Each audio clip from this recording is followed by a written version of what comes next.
Good morning friends, Radhe Radhe सभी को। स्वागत है मेरे ब्लॉग में आप सभी का। बच्चों की गर्मियों की छुट्टियां पड़ चुकी हैं तो थोड़ा सा आराम से ही जगते हैं। अभी सुबह के 8:30 बज रहे हैं और बच्चों को भी जगाना है। अच्छे बच्चे हैं, एक आवाज़ में जग जाते हैं मेरे। वैसे और दिन तो जल्दी उठना ही पड़ता है, लेकिन छुट्टियां पड़ी हैं तो थोड़ा सा इन्हें सोने देती हूँ। ये बड़ा बेटा है मेरा मयंक और छोटे बेटे का नाम है राघव। तो इसकी गुड मॉर्निंग हो चुकी है, तो अब चलते हैं अपने टेरेस गार्डन की तरफ। गर्मियों का टाइम है फ्रेंड्स, तो दोनों टाइम पानी डालना पड़ता है, नहीं तो पौधों में ना फिर पीलापन आ जाता है। जल्दी मिट्टी ना पानी ऑब्ज़र्व कर लेती है। तो अपने टेरेस गार्डन में, छोटा सा मेरा टेरेस गार्डन है तो काफ़ी हरा भरा है, उसका ध्यान रखती हूँ। फ्लावर्स हैं और ये डब्बा कुछ भी कबाड़ से जुगाड़ कहते हैं ना, मैं नहीं छोड़ती। बाल्टी हो या कुछ भी, मैं सब में मिट्टी भर के और पौधे लगा देती हूँ। मुझे नेचर से बहुत प्यार है। एकदम जैसे बच्चों की देख रेख करते हैं ना, उसी तरह हमें अपने टेरेस गार्डन की भी देख रेख करनी होती है। तो प्यारे प्यारे फ्लावर्स हैं और ये मिंट का पौधा है, मतलब लीव्स है ये पुदीने की। और ये कड़ी पत्ता और चमेली भी है, बड़ी प्यारी खुशबू आती है। ये लेमन ग्रास है। और सुबह सुबह बहुत अच्छी हवा चल रही थी, तो देखिए कैसे पत्तियां लहलहा रही हैं। अपना एक अलग ही आनंद आता है नेचर के बीच रह के ना। और कमेंट्स में बताइएगा ये किस किस चीज़ों का पौधा है। ये है गुड़हल का, जो कि पूजा पाठ के काम आता है हमारे। और ये बहुत अच्छे अच्छे फ्लावर्स हैं फ्रेंड्स। ये डब्बे में भी मैंने देखिए जेड प्लांट लगा रखा है। ये धूप में बेचारा मेरा मनी प्लांट सूख गया। ये जेड प्लांट है, इन्हें लक्ष्मी का भी पौधा बोलते हैं। देखिए कितने प्यारे प्यारे फ्लावर्स हैं। और पूजा के लिए बाहर से नहीं लाना पड़ता है, अपना गार्डन से तोड़ लेते हैं और पूजा हो जाती है। और कुछ मनी प्लांट्स मैंने धूप से बचाने के लिए ना सीढ़ियों पे रख दी, क्योंकि ये गर्मियों में ना जल गई थी पत्तियाँ।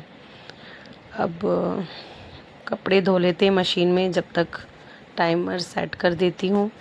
जब तक कपड़े धुल रहे हैं तब तक फ्रेश होके आते हैं। बच्चों को भी नहला दूँ और खुद भी नहा धो के रेडी होते हैं, जब तक कपड़े धुल रहे हैं फ्रेंड्स। ये हम नहा धो के रेडी हो चुके हैं फाइनली। अब नाश्ता करेंगे। आज के नाश्ते में मैंने नाश्ता लंच बोथ आर सेम हो जाता है। थोड़ा सा गांव का इलाका है तो यहाँ लोग हैवी नाश्ता कर लेते हैं, या फिर लंच ही कह लीजिए एक तरह से।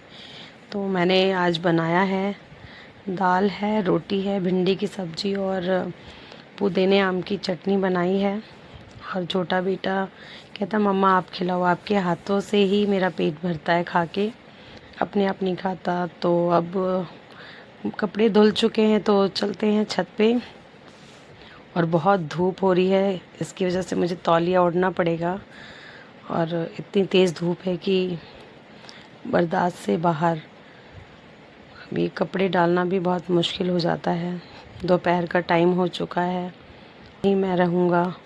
अब ये हो गया है शाम का वक्त। अब मेरे ट्यूशन के बच्चे आने वाले हैं, उनके आने से पहले मैं बोर्ड पे जो काम पढ़ाया था कल वो रफ़ कर दूँ। उसके बाद आज मुझे अवरोही क्रम पढ़ाना है बच्चों को। आरोही क्रम तो मैं पढ़ा चुकी हूँ। अगर किसी को ऑनलाइन पढ़ना हो तो कमेंट में बताइएगा फ्रेंड्स, ठीक है। बाकी अब बच्चे आने ही वाले हैं, किसी भी वक्त आते ही होंगे। शाम के 4 बज चुके हैं। और अब चलते हैं, मैं बोर्ड पर काम लिख दूँ। ये मेरा छोटा सा ट्यूशन है। ये सब चार्ट्स लगा रखे मैंने, यहाँ मैं बैठती हूँ। और ये अवरोही क्रम आज मैं पढ़ा रही हूँ अपने बच्चों को।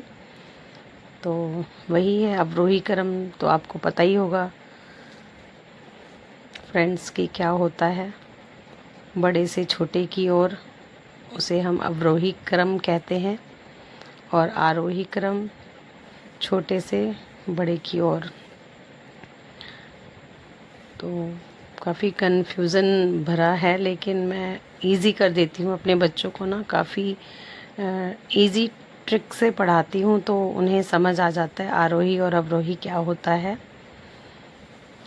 तो बच्चे नोट डाउन कर रहे हैं और मैं उन्हें मैथ्स पढ़ा रही हूँ। आज बहुत सारी नोटबुक्स थी तो उन्हें चेक भी करना था और काम भी देना था।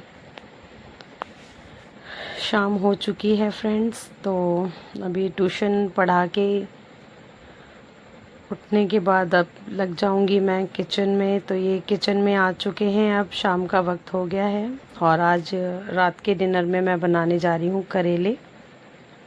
मैंने पहले से ही काट के और नमक हल्दी लगा के रख दिए थे। इन्हें अच्छी तरह वॉश कर लिया है।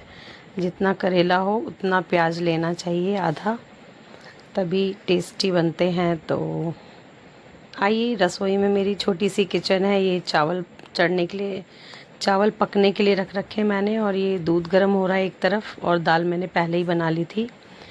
तो अब करेले को वैसे 2-4 पानी अच्छे से धो के निचोड़ के और रख लिया था मैंने, ताकि कड़वापन निकल जाए। जितना करेला हो उतना ही प्याज लेना चाहिए, और ये आम कद्दूकस करके रख दिया था। तो अब आइए हम इसे बनाते हैं। तेल गरम हो गया है, जीरा मिर्च डाल दी है और प्याज डाल देंगे अब इसमें। और मैं इसी स्टेज पे ना फ्रेंड्स करेले डाल देती हूँ, क्योंकि प्याज और करेले एक साथ ही ना भुनते रहते हैं तो टेस्ट अच्छा आता है, क्रंची सा। तो अब इस स्टेज पे हम थोड़ा सा इसे हिला लेंगे। अब हम इसमें डाल देंगे अपने कटे हुए करेले। देख सकते हैं आप, करेला डालने के बाद फ्रेंड्स हम इसमें स्वाद अनुसार नमक, हल्दी और सौंफ डाल देंगे, ताकि सौंफ डालने से ना कड़वापन थोड़ा कम हो जाता है करेलों का। तो मैं इसी स्टेज पे सब डाल देती हूँ, नमक भी, ताकि गलने में आसानी हो, और हल्दी पाउडर भी। और इसको बस धीमी आंच पर बीच बीच में चलाते रहेंगे, इसको ढककर पकाएंगे। और आज बहुत गर्मी है फ्रेंड्स, बहुत ज़्यादा। किचन में तो घुसने का मन ही नहीं करता है बिल्कुल, पर क्या करें, बिना किचन में जाए काम भी तो नहीं चलेगा ना। और शाम का टाइम है तो इतनी गर्मी है, बनाना तो पड़ेगा भाई। ये करेले धीरे धीरे पक रहे हैं, बीच बीच में इसे चलाते रहेंगे। अब ये करेले हमारे भुन चुके हैं। जब आधे भुन जाएं तब हम इसमें जो कद्दूकस करा हुआ आम रखा था, कच्चा आम, वो डाल देंगे। ठीक है, जब करेले आधे पक जाएं तब, और फिर उसको अच्छी तरह मिक्स कर देंगे।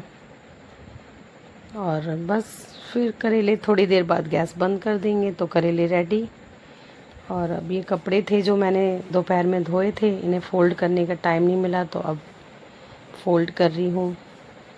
फ़ोल्ड कर करके फिर सबके कपड़े उनकी अपनी अपनी अलमारियों में रखूँगी, बच्चे के अलग, अपने अलग, हस्बैंड के अलग। और बस अब हस्बैंड आने ही वाले हैं, तो आ गए बच्चों के डैडी। और ये क्या है इनके हाथ में, मैंगो और समथिंग कुछ है, वो तो अब देखने पे पता चलेगा कि क्या लाए हैं ये। ओह, ये लाए हैं रोल। I love role. वैसे बच्चों को भी बहुत पसंद है, काफ़ी करारे और स्पाइसी टेस्टी रोल हैं, एकदम यम्मी, सो यम्मी। अब बस रात हो गया है, डिनर कर लिया है, तो अब फ्रेंड्स चलते हैं। गुड नाइट, मिलते हैं अब नेक्स्ट सुबह नेक्स्ट व्लॉग के साथ।